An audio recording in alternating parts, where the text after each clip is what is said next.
E se há um ano alguém te dissesse que o SBT voltaria a transmitir futebol e teria os direitos de transmissão da Libertadores da América? Ou que a Fórmula 1 iria parar na Band? Pois é, esse um ano que o nosso canal está completando no ar aqui no YouTube foi marcado por muitas polêmicas, confusões e mudanças para sempre no campo da mídia esportiva. E nesse vídeo eu trago o meu top 5 das notícias que mais marcaram esse período. Começamos pelo número 5, mas que na ordem cronológica foi o primeiro, que é a Medida Provisória 984/2020, criada no ano passado, em junho, pelo presidente Jair Bolsonaro, e que foi publicada poucos dias depois que o meu canal começou a sua trajetória aqui no YouTube. Eu publiquei o primeiro vídeo voltado aqui para a plataforma no dia 16 de junho e ela foi editada no dia 18, ou seja, 2 dias depois. Eu vim com uma proposta para falar de mídia esportiva, para falar do que estava acontecendo naquele momento. A gente vivia algumas mudanças, como o DAZN entrando no mercado, a Globo disputando com a TNT espaço pelo Campeonato Brasileiro, mas nada perto do que viria. A medida provisória foi um fator importante porque ela bagunçou de imediato a situação do Campeonato Carioca. O Flamengo não tinha direitos de transmissão vendidos para a Globo e usou essa medida provisória para fazer transmissões próprias. E por quê? Porque a principal mudança da MP 984 foi com relação a quem pertence o direito de transmissão de uma partida de futebol. Pela Lei Pelé, editada em 1998, pertence aos dois times que estão em campo. Então, para você transmitir um jogo, é necessário ter acordo com as duas equipes. A MP 984 dizia que apenas a equipe mandante tinha esse direito, então bastava uma emissora chegar a um acordo com o mandante para poder transmitir. Com isso, não teríamos mais jogos no escuro, como aconteceu no Campeonato Brasileiro, nas vezes em que clubes não venderam seus direitos de transmissão para a Globo. Foi assim em 2019 com alguns jogos do Palmeiras nas primeiras rodadas, e é assim até hoje com jogos do Atlético Paranaense, especialmente quando ele joga como visitante e a Globo não escolhe para passar em TV aberta. Então aquilo foi muito fundamental porque a partir do momento em que o Flamengo começou a fazer suas transmissões próprias, a Globo cancelou o contrato do Campeonato Carioca porque dizia que teve ferida a sua exclusividade. Com isso, o contrato foi rescindido de vez e na grande final o Flamengo vendeu seus direitos como mandante para o SBT. O SBT não transmitia futebol em rede nacional desde 2003, quando mostrou a Copa Ouro, Seleção Brasileira Sub-23. Mas montou uma equipe ali em cima da hora, contratou o Theo José de forma pontual, ele era narrador dos canais Fox Sports, e fez o jogo e tudo bem, acabou. Mas era o começo do SBT voltar para o futebol, eu não vou me alongar muito agora porque ele é outro tópico desse vídeo.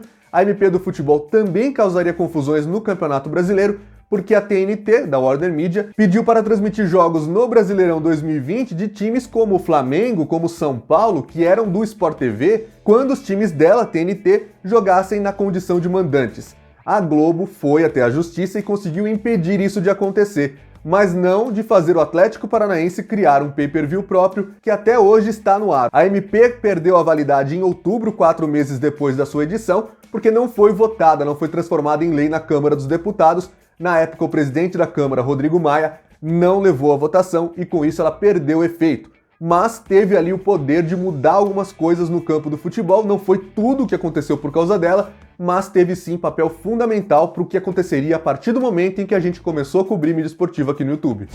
O tópico 4 é a Record no Campeonato Carioca, e essa é engraçada porque no final de 2020 eu fiz um vídeo aqui no canal falando quais foram os motivos que levaram à morte do esporte na Record.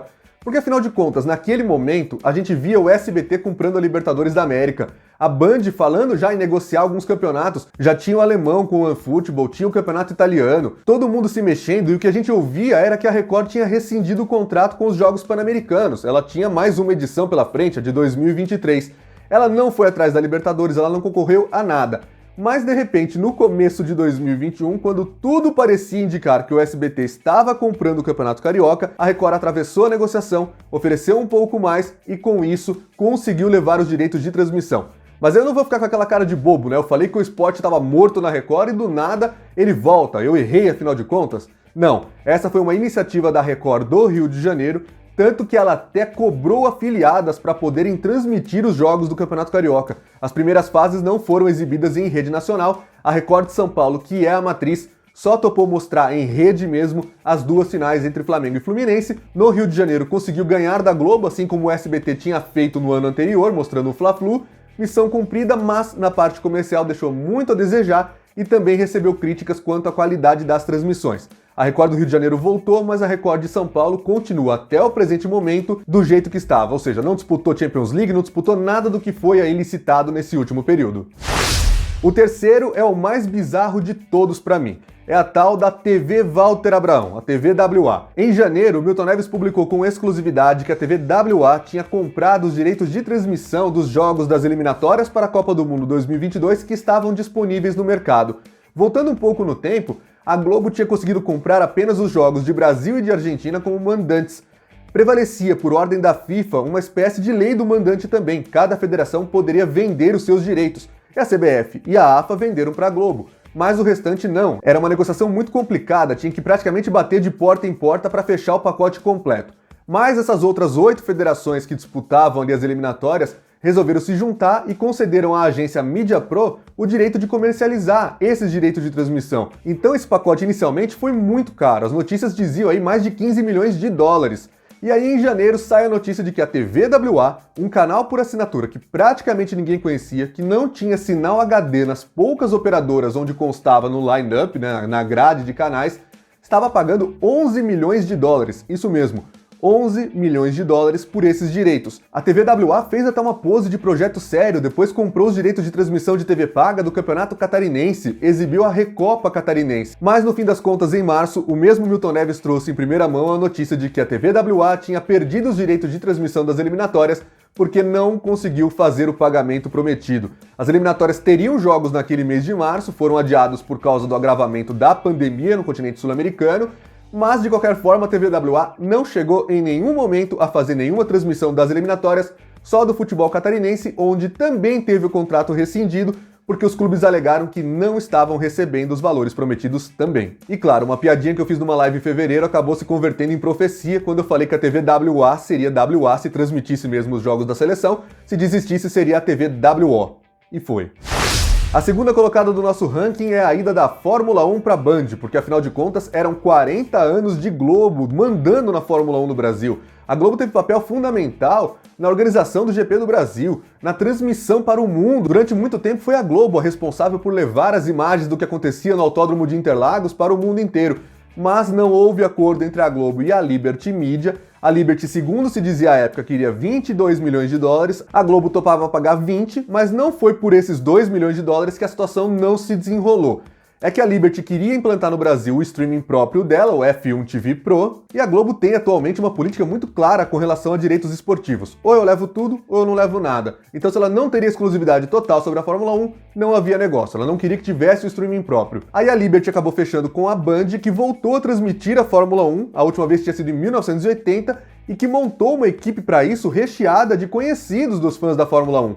O Sérgio Maurício era narrador do Sport TV, a Mariana Becker, que fazia cobertura em loco nas reportagens da Fórmula 1 pelo mundo inteiro na Globo, foi contratada pela Band e não deixou de fazer nenhum GP. Fez o último da Globo e já fez o primeiro da Band também. O Reginaldo Leme, que já tinha saído anteriormente da Globo, já estava na Band porque iria comentar a Stock Car. Acabou caindo no colo dele essa oportunidade de voltar a fazer a Fórmula 1. O Felipe Giafone, que era da Band em outros tempos, comentando Fórmula Indy, tinha ido para a Globo para substituir o Reginaldo Leme praticamente e voltou para a Band para fazer a Fórmula 1 também. Os fãs da Fórmula 1 têm elogiado bastante essa cobertura porque eles não gostavam que a Globo cortasse o pódio, que fizesse um pequeno pré-corrida. A Band faz pelo menos meia hora, depois quando termina a corrida mostra todas as entrevistas, o pódio completo, fora o espaço na grade de programação, e em audiência, claro, a Fórmula 1 perdeu exposição, a Globo dava entre 9 e 10 pontos, na Band fica ali entre 4, beira 5, dá pico de 6 às vezes, mas é uma demonstração de que existia sim um público fiel e que migrou da Globo para a Band. Não é todo mundo, porque nem sempre o público da Globo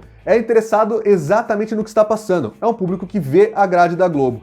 E isso a gente constatou também no futebol. E nós chegamos agora ao primeiro tópico desse Top 5. Que não poderia ser diferente, é a volta do SBT ao futebol. Desde 2003, a emissora de Silvio Santos não mostrava futebol em rede nacional. E como eu falei lá no tópico 5 desse vídeo, a oportunidade apareceu com o Fla-Flu da final do Carioca 2020 por causa da medida provisória 984.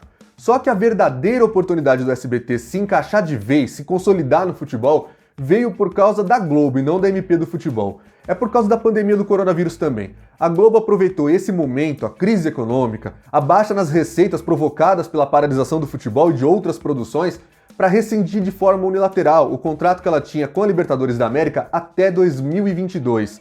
A Libertadores da América, você lembra, desde 2018 tinha a Globo e o Sport TV, com um pacote de TV aberta e um pacote secundário de TV fechada. E aí o que a Conmebol fez? A Conmebol negociou com o SBT a parte de TV aberta. A Globo até tentou voltar, ofereceu 45 milhões de dólares, ela pagava 60 milhões até então, para continuar com o mesmo pacote, mas a Conmebol preferiu ir para a justiça, preferiu contestar esses valores, quer receber tudo o que ela teria pelo resto do contrato, e fechou com o SBT por 15 milhões de dólares mais ou menos, mais algum ganho com a venda de publicidade. Com isso, o SBT passava a ter uma competição fixa na grade, a Libertadores da América, até o final de 2022.